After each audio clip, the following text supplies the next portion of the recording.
Bueno, buenos días. Es un placer estar aquí delante de esta audiencia y no voy a decir en este día tan soleado, porque al menos cuando nos hemos metido aquí no había mucho sol. Quiero agradecer a la empresa Nomacor y a Mauricio la amable invitación para estar. Nosotros vamos a presentaros una serie de trabajos que abarcan desde trabajos muy antiguos hasta trabajos recientes que ni siquiera están publicados, o sea, son primicias mundiales. Y vamos a incluir también una cosa que no estaba en programa, porque vamos a incluir también un poquito de los resultados de la reducción. A ver, para pasar... Bueno, vamos a ver. Desde hace bastantes años parece que todos tenemos bastante claro que el proceso de la crianza del vino, efectivamente, como ha explicado muy bien Antonio, pues la gestión del oxígeno va a ser fundamental, porque desde el punto de partida es el que va a determinar cuál es el perfil aromático que va a llegar a nuestro consumidor. Y efectivamente vamos a movernos siempre, para cada vino habrá unos límites distintos, vamos a movernos entre unas líneas marcadas por la oxidación, por los aromas más dulzones, por la reducción, por los aromas más azufrados, y en algún punto medios donde están justamente los equilibrios que conducen a la expresión máxima de fruta fresca, tanto roja como negra. Claro, a nosotros nos gustaría, hay preguntas prácticas de, bueno, ¿cuánto oxígeno es demasiado, cuánto es demasiado poco? ¿Cómo se gestiona el oxígeno en la crianza? ¿Es importante el que se mete en el mismo momento? ¿Es importante el que tiene que ir pasando luego en la botella? Y lo que nosotros nos planteamos, que a esto nos dedicamos, es, bueno, ¿en qué nos basamos para tomar estas decisiones? ¿Realmente tenemos criterios sólidos para tomar estas decisiones o, como ocurre muchas veces en el campo de la ciencia, pues nuestros criterios y la ciencia que tenemos por debajo es más fragmentaria de lo que parece? Entonces, vamos a empezar por, bueno, hoy sabemos qué es lo que ocurre, o al menos lo que tiene que ocurrir en el vino. Cuando en el momento en que tenemos un vino ya hecho, encontramos una serie de grupos moleculares o de familias de compuestos que todas son precursores de aromas que van a irse generando o cambiando a lo largo de la crianza. Esas tres primeras familias, y luego tenemos otras familias relacionadas con los aromas de reducción y los de oxidación. Bueno, vamos a ver, 5 familias. 3 familias, los precursores glicosídicos y los precursores de DMS, que vienen directamente de la uva, y ahí el trabajo hay que hacerlo fundamentalmente antes. Los ácidos ramificados, que son precursores de los ésteres frutales, que se van esterificando poco a poco, hoy no vamos a hablar de eso. Y los que nos van a interesar son los sistemas precursores de aromas de oxidación y de aromas de reducción, que son los que tienen una implicación mucho más importante durante el proceso de crianza, porque esos son los que realmente dependen, o su evolución depende del potencial redox y de la presencia de oxígeno. He dejado deliberadamente fuera el sulfuro de dimetilo, porque el sulfuro de dimetilo químicamente no es un producto ni de oxidación ni de reducción. Su formación depende exclusivamente de que se vaya hidrolizando ese precursor. Lo que pasa es que es una molécula tan volátil y es una molécula que tiene azufre, desde luego, y cuando se acumula nos podemos asustar. Nosotros estamos recibiendo algunas botellas en el laboratorio diciendo esto tiene un aroma de reducción. No tiene un aroma de reducción, tiene sulfuro de dimetilo, que es un elemento muchas veces esencial en la calidad de algunos grandes vinos. Bueno, esto es lo que sabemos que tiene que estar, pero ¿realmente somos conscientes de todo eso? Vamos a empezar por el principio. Repasando, a ver, no os asustéis por las fórmulas, no quiero, ¿qué es lo que sabemos de la oxidación? ¿Qué es lo que sabe todo el mundo de la oxidación? Bueno, pues la oxidación sabemos que empieza con el oxígeno, sabemos que hay una cosa, que el oxígeno forma un radical, que ese radical se transfiere a los polifenoles, a los ortodifenoles del vino, y ocurren 2 cosas importantes. Se forma una molécula que sí que nos es familiar, que es el peróxido de hidrógeno, y se forman otras moléculas que son las quinonas. Las quinonas son importantes porque son las que van a ir lanzando el proceso de pardeamiento, que nos preocupaba mucho hace bastantes años, ahora es una cuestión bastante dominada, y este peróxido de hidrógeno también tiene mucha importancia. Mientras haya sulfuroso no hay que preocuparse, porque el sulfuroso directamente está ahí para eso, para reaccionar con el peróxido de hidrógeno y quitarlo del medio. Pero, amigo, como esta molécula quede libre, lo que va a generar es algo mucho más peligroso, que es lo que llamamos un radical, pone peroxilo, es hidroxilo, un radical hidroxilo y que va a comenzar la reacción de oxidación de los alcoholes, donde se nos va a formar el acetaldehído, que luego sabemos que es vital para otra serie de procesos cruzados para que se estabilice el color. Bueno, esto está establecido desde hace muchos años. Fue Singleton en los años 70 y 80 el que describió toda esta química y esto ha permeado dentro de la enología.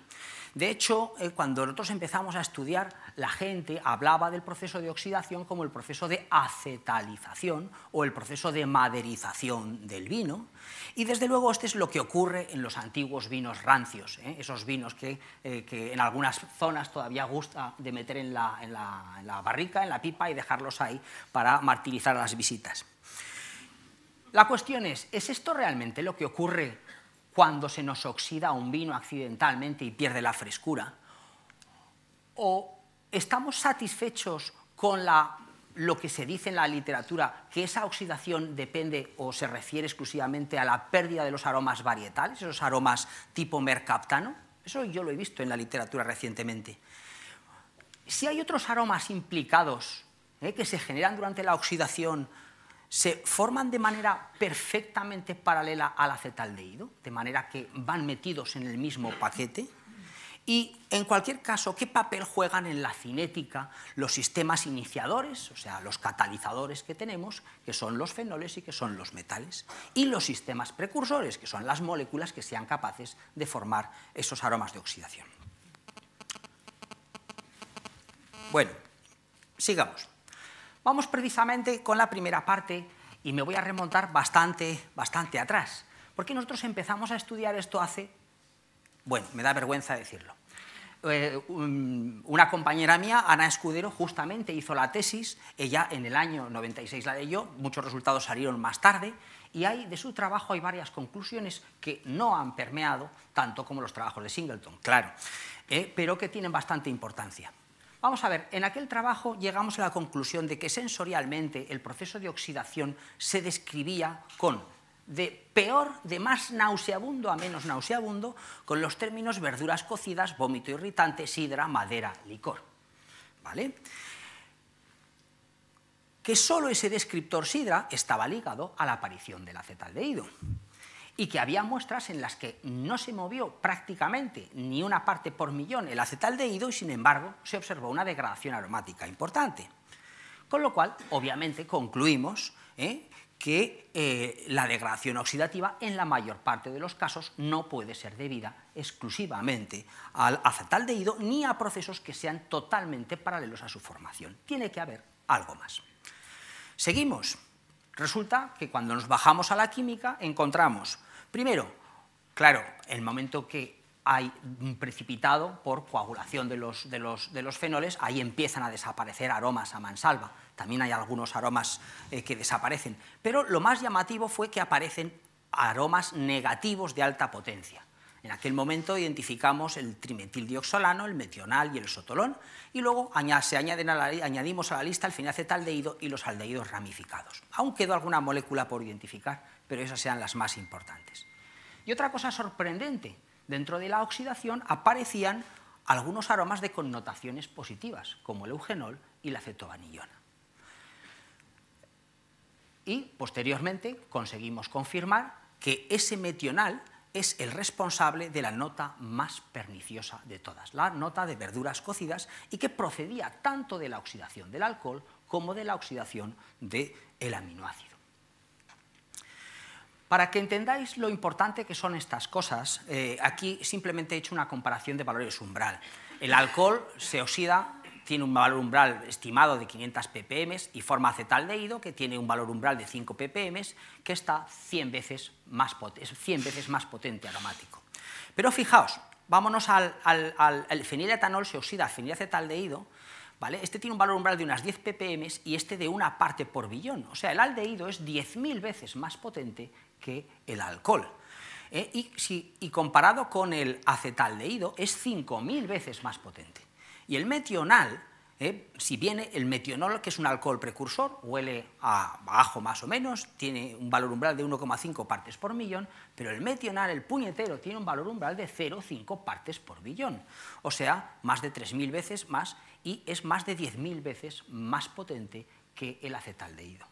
O sea, incluso aunque el etanol está en una concentración 10 elevado a 4 veces más grande que estos compuestos, basta con que se nos forme por cada 1000 moléculas de acetaldehído una molécula de metional para que sea el que domine el cuadro aromático.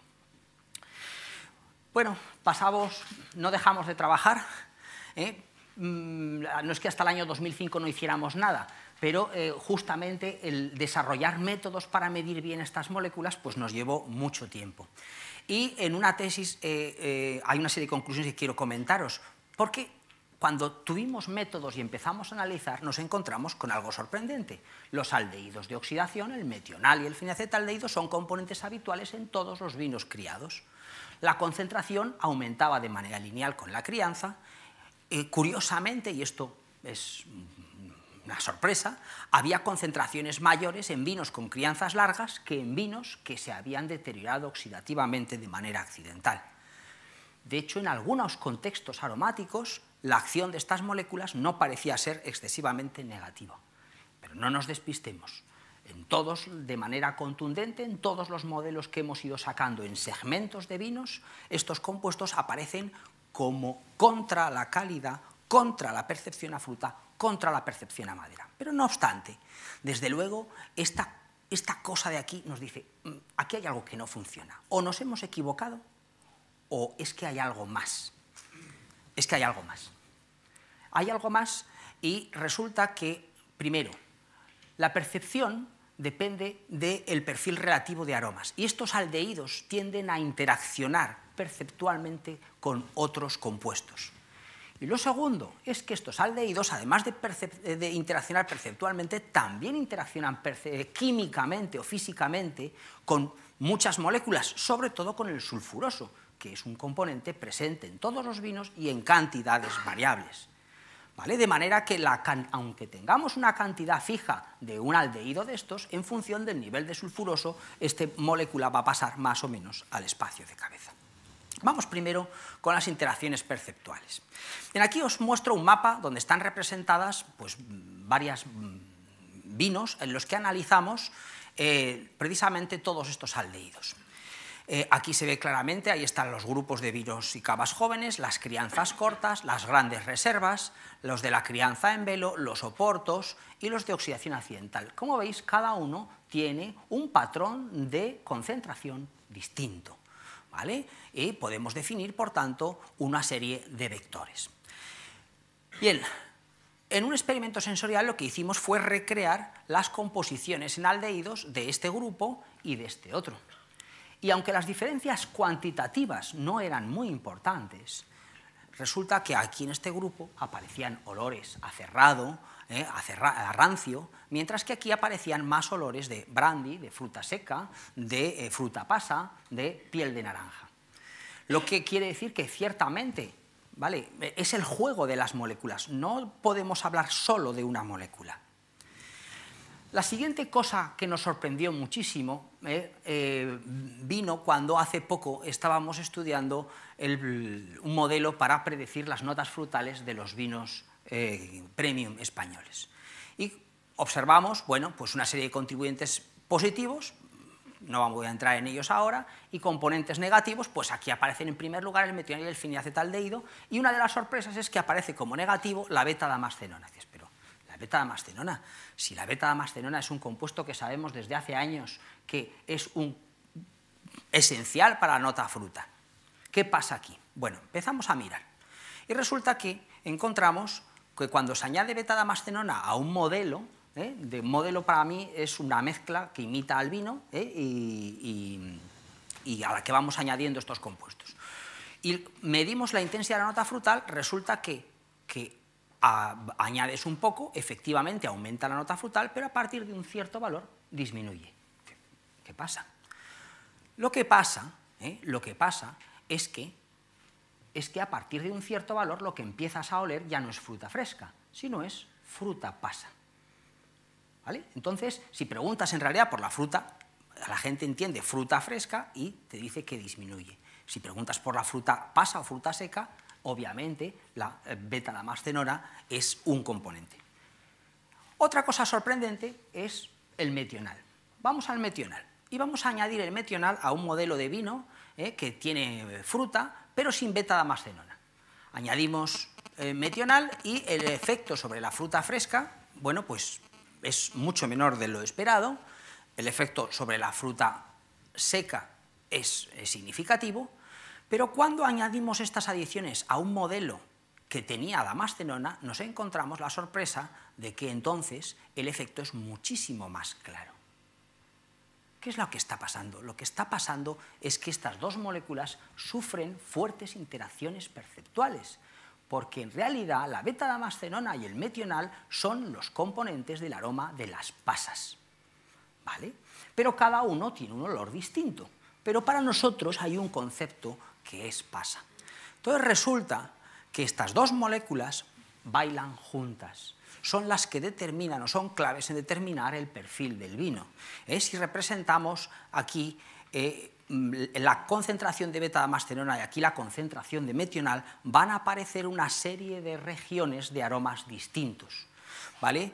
A bajos niveles de beta-damascenona hay poca fruta, luego se hace fruta fresca, cuando hay mucha beta-damascenona pasa a madura o a sobremadura, y en el momento en que hay metional, pues pasamos de la fruta fresca a madura o a pasa seca o a patata rancia o a pasa fresca. Y resulta que estas dos moléculas, las dos van a cambiar a lo largo de la crianza, porque la beta-damascenona se libera de precursores y el metional va a irse acumulando, con lo cual a esto va a ir explicando una serie de cambios que vamos a notar. Vamos con la segunda de las complicaciones, las interacciones matriciales. Bueno, esto viene de una tesis de la Universidad de La Rioja, de Sáenz Navajas. Esto que os estoy mostrando aquí, de nuevo, es un mapa, este es un mapa sensorial. Y aquí lo que hicimos fue coger aromas sacados de un mismo vino y meterlos sobre distintas matrices no volátiles. Una matriz no volátil, aquí la habíamos hecho cogiendo un vino, quitándole todo el aroma, liofilizándolo y luego reconstituyéndolo con el aroma que nos interesaba. Y empleamos pues, aromas de vino blanco o aromas de vino tinto, matrices de vino blanco o matrices de vino tinto. Y ahora fijaos qué cosa más curiosa. Cojo un aroma de vino blanco, lo pongo sobre una matriz de vino blanco y tiene esta percepción. Lo pongo sobre una matriz de vino tinto, anda, y resulta que tiene una percepción distinta.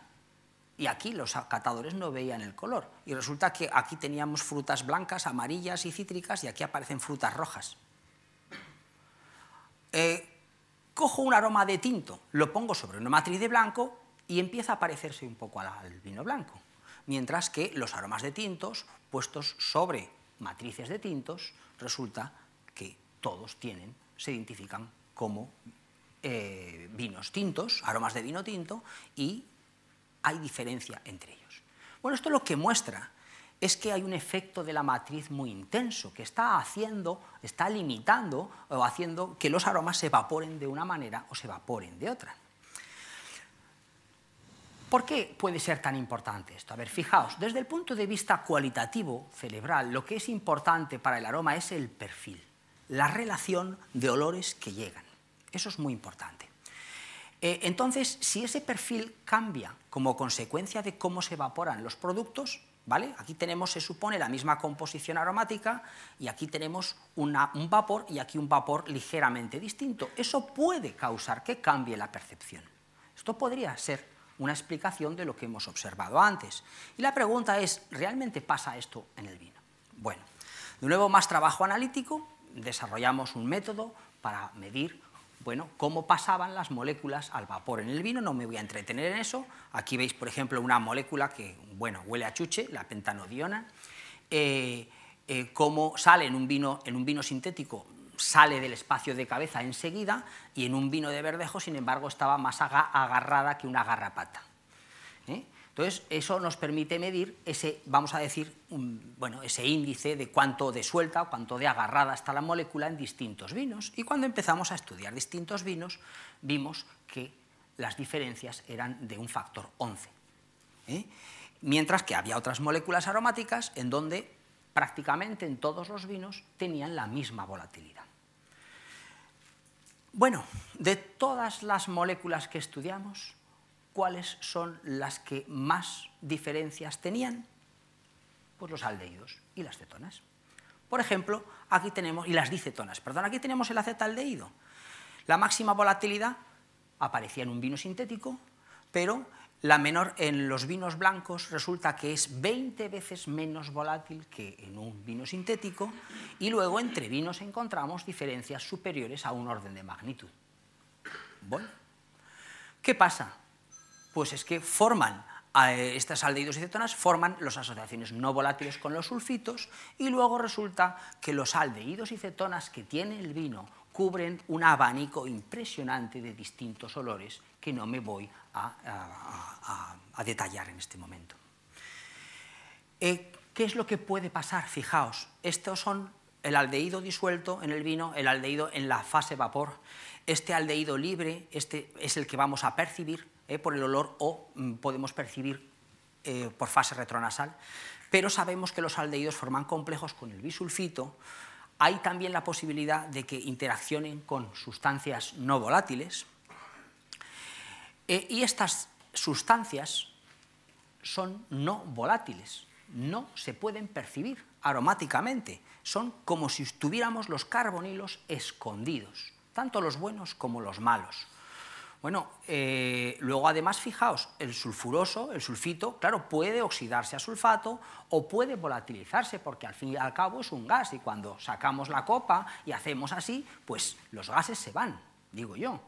Claro, en el momento en que quitemos esto, estos equilibrios van a tirar hacia allí, y eso va a hacer cambiar el aroma. Y para complicar más el asunto, tenemos pues que el oxígeno, más lentamente, a través de alcoholes y aminoácidos, pues puede formarnos estos aldehídos. Por eso es la pintura, el dibujo que vamos a tener aquí. Bien, hemos desarrollado un método especial de análisis mejor que el anterior, en el cual tenemos que emplear una especie, esta cámara marciana, para trabajar totalmente en atmósfera totalmente inerte, para evitar que eso cambie. No voy para estudiar los bailes o los cambios que ocurren con esos componentes. No voy a detallar nada más. Y ahora voy a dejar a mi compañera Mónica que siga con este tema. Ya está. Gracias. Bueno, buenos días ante todo. Y yo me voy a centrar ya más en la formación de estos aromas de oxidación. Entonces, quiero mostrar el paso desde unos primeros experimentos y ya hasta el último experimento que estaba comentando Vicente, que hacemos en esta cámara sin oxígeno.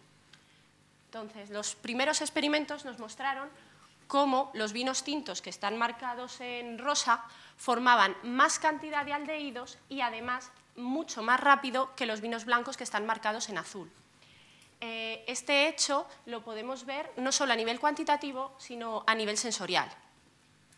En otro estudio posterior, ya centrándonos en vinos tintos solamente, observamos cómo existen grandes diferencias en cuanto a la capacidad de formación de aldehídos según los distintos vinos.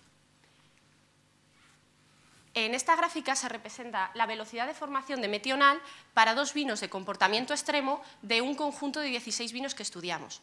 La figura muestra la formación de metional que tenemos a lo largo de 6 meses de envejecimiento a 25 grados.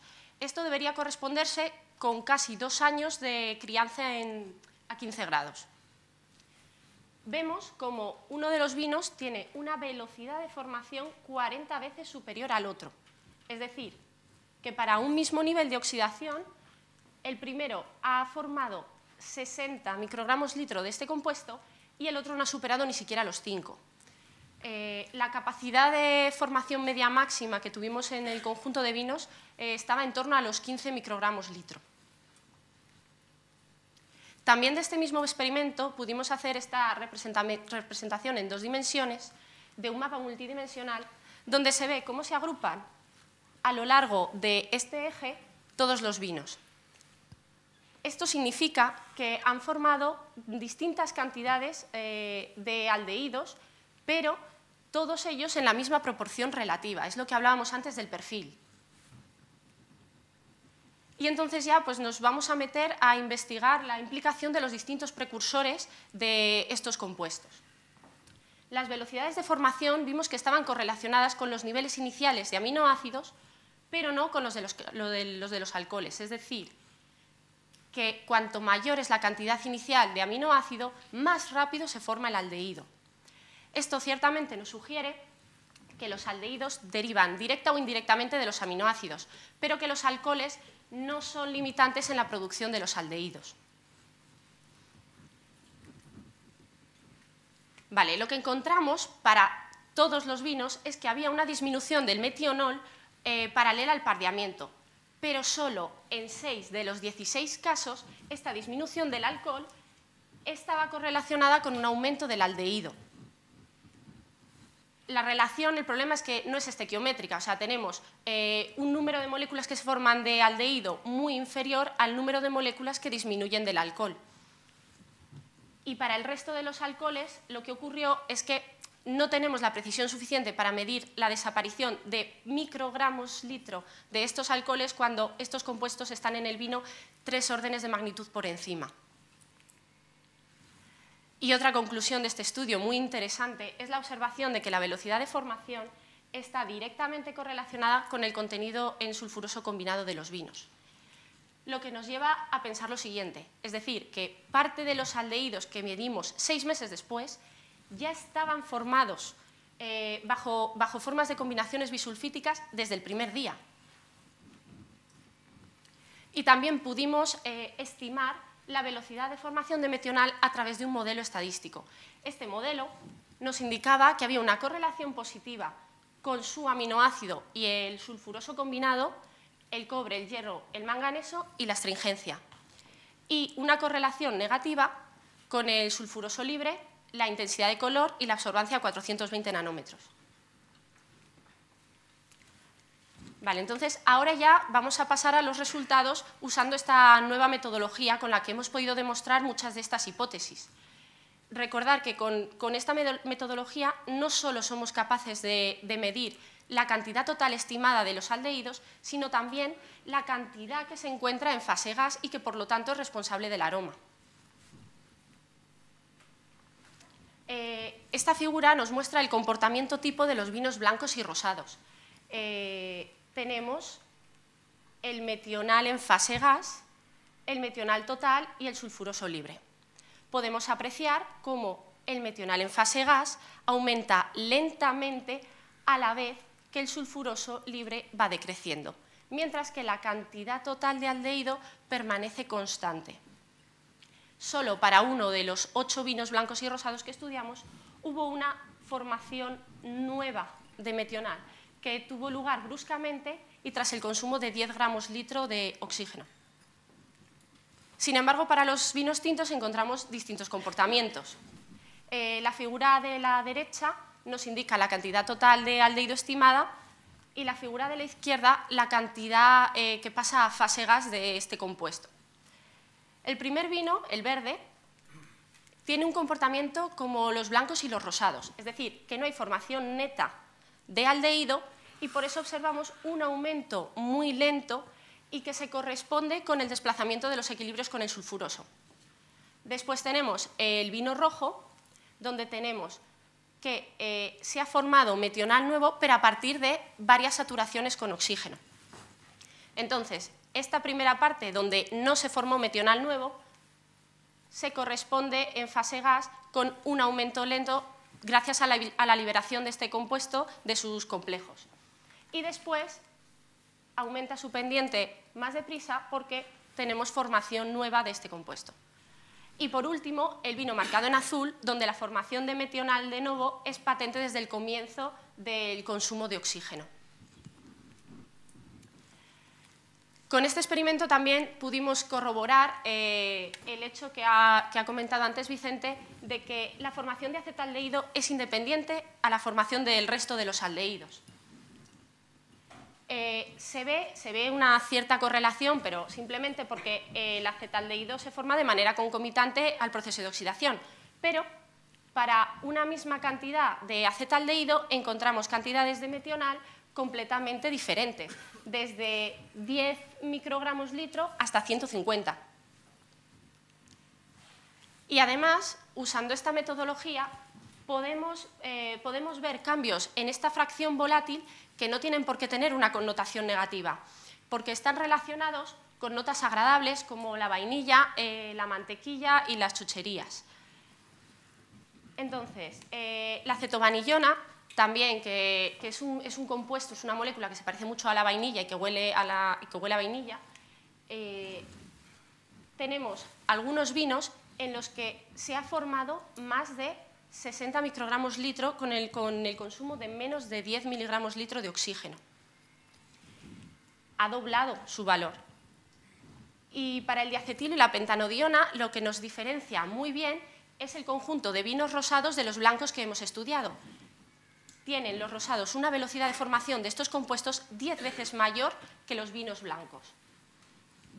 Para los vinos tintos, lo que hemos encontrado es que para algunos de ellos ha duplicado su valor inicial. Es curioso porque los vinos que han duplicado su valor inicial son de distintas variedades, pero de todos los vinos que estudiamos, ninguno de los que eran 100% garnachas tuvieron este comportamiento. Se mantenían planos o aumentaban muy poquito. Entonces, todos estos hechos nos generan otra hipótesis, nos dan que pensar que están relacionados con la sensación de apertura o mejora que experimentan ciertos vinos cuando los agitamos o los aireamos en un decantador.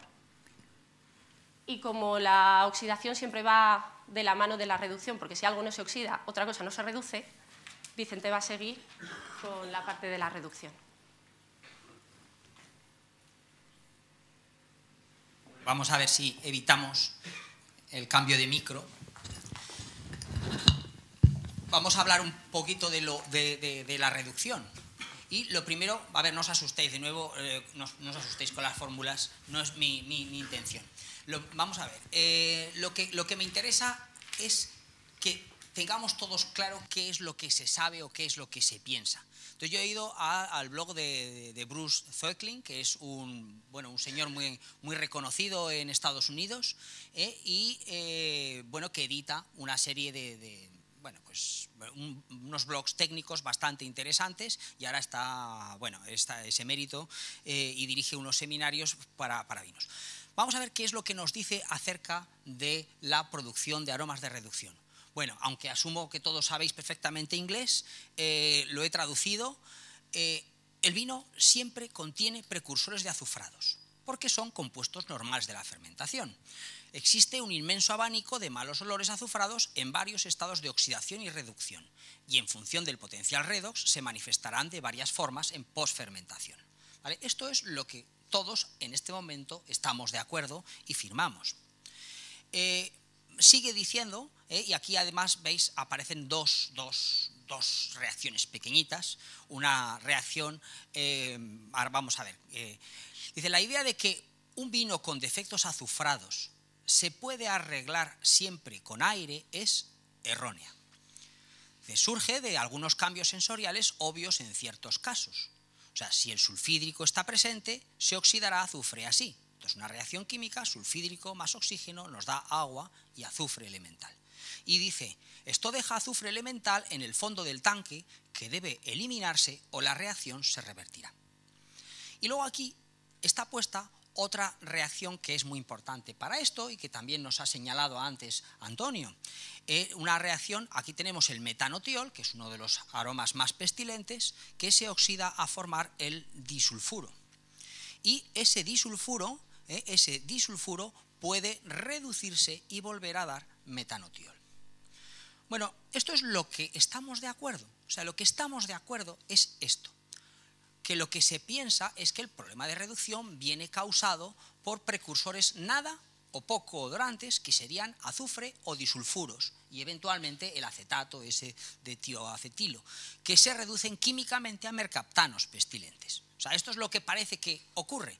Tenemos azufre en el vino, dentro de una botella, y se reduce a sulfídrico y pasa de ser una molécula sin olor a una molécula que huele a huevos podridos y tiene un umbral de 0,5 partes por billón.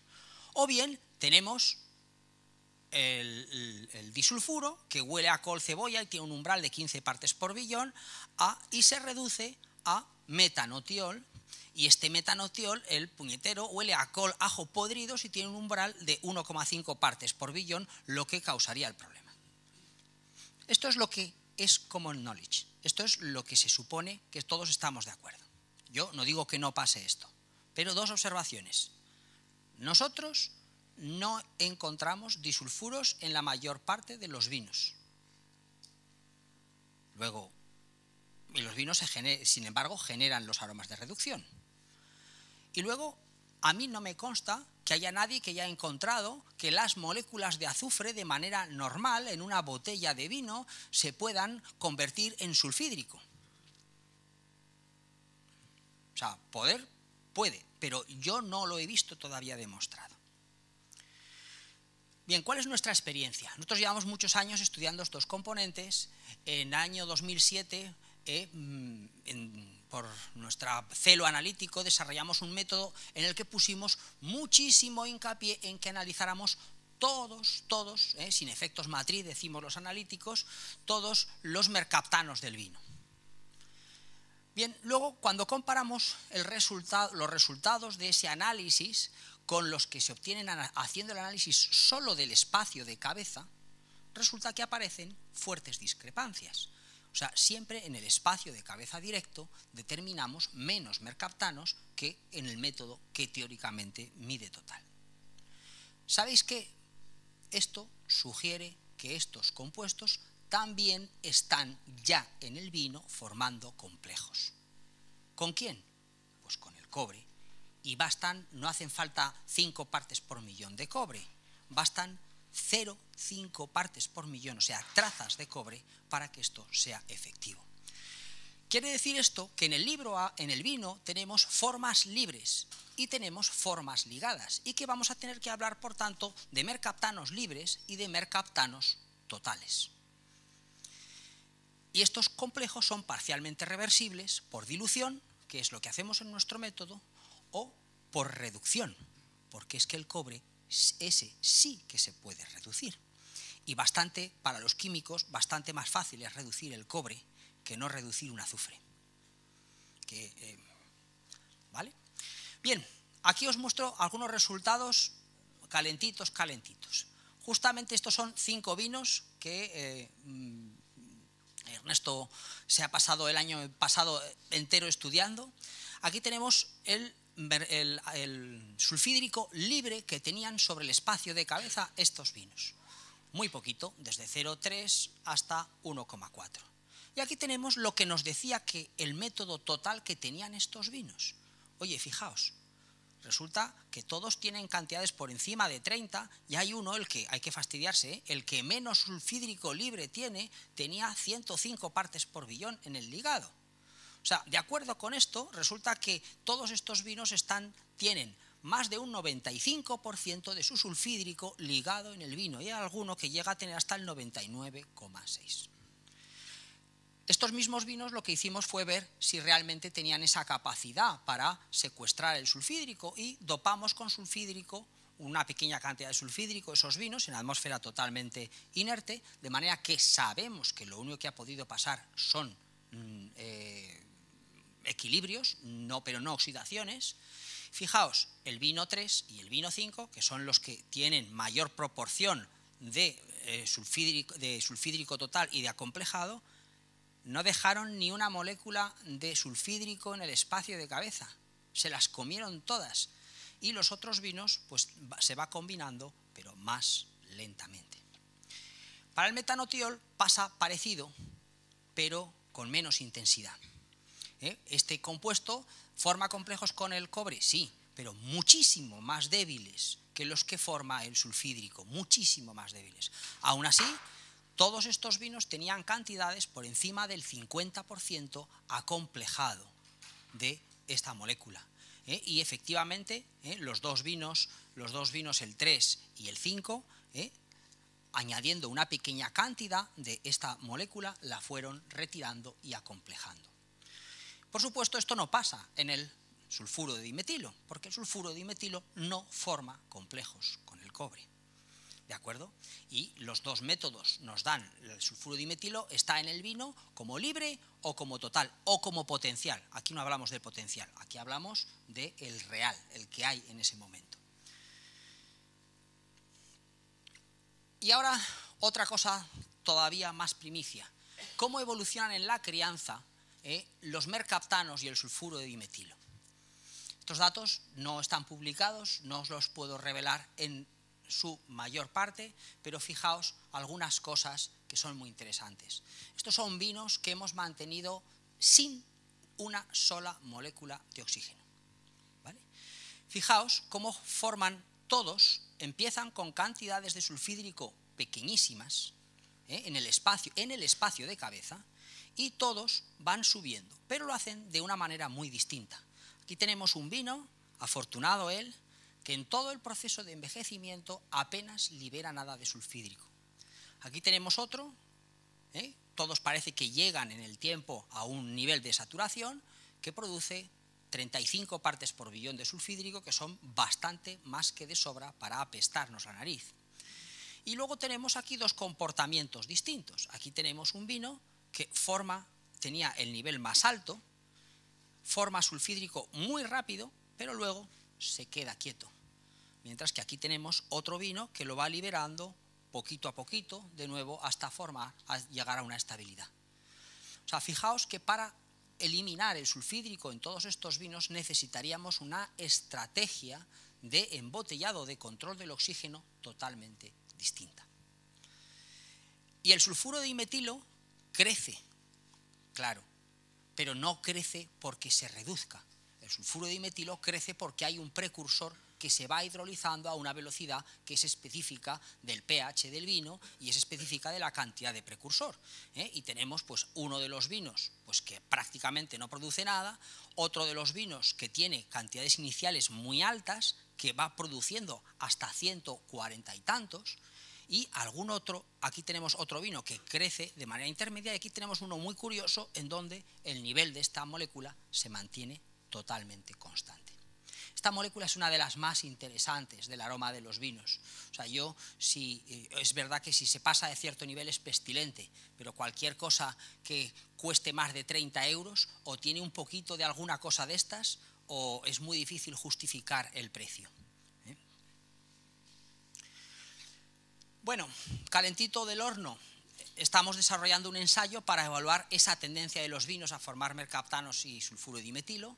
Los datos que vamos obteniendo nos muestran que hay, por supuesto, diferencias entre vinos de más de un orden de magnitud en la capacidad de formación sulfídrico, entre blancos y rosados de casi 2 órdenes de magnitud en su capacidad para formar estas moléculas, que la concentración que tienen ahora es un pobre estimador, y que la mayor parte de sulfídrico formado se encuentra ya presente en el vino. De hecho, de lo que hemos estudiado, hay muchos vinos que no forman sulfídrico de novo, solo el que ya tenían, ¿vale? Y en ningún caso hasta el momento no hemos encontrado ningún vino que haya producido más del 40% de sulfídrico de nuevo, ¿de acuerdo? En resumen, si repasamos todo, pues recordar, metional y fenilacetaldehído son los principales responsables de la degradación oxidativa de los vinos y su formación es independiente de la formación de acetaldehído. Ese metional interacciona perceptualmente con la beta-damascenona, regulando la percepción a fruta madura, pasa u oxidado.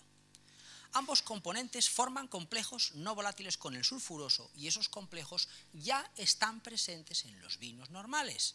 Habrá que ver dónde se forman, porque probablemente sea en la fermentación. Conforme el sulfuroso va desapareciendo por acción del oxígeno, entonces estos complejos se van liberando.